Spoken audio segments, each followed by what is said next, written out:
Nang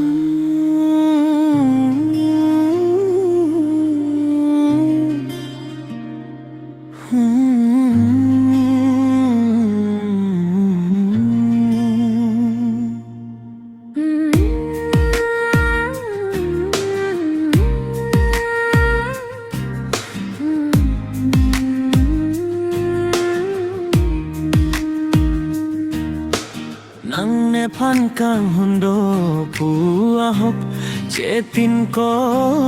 cemang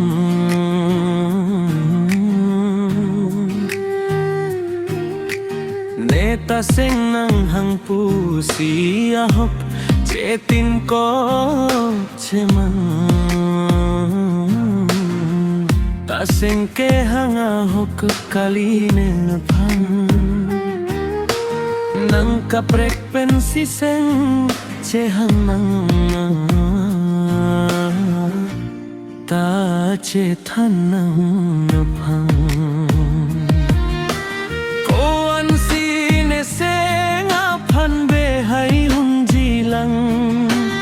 koan si me kri ki bu ce khang nang jilang nang pan ke jadi lok siar ni kapedang nang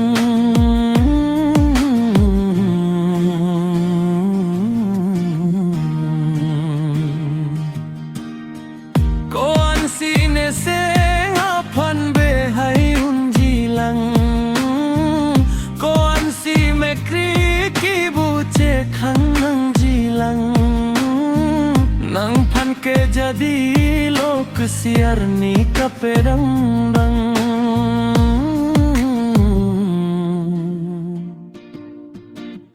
tine jorani nang chung hong ding nang loji bon puan ne rindi lo tine jorani nang chung hong ding nang loji bon puan ne rindi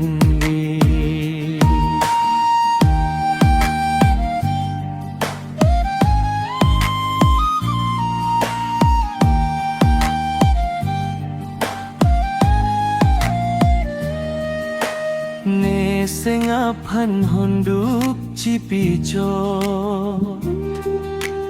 kang hona hok jibon pusi mathabong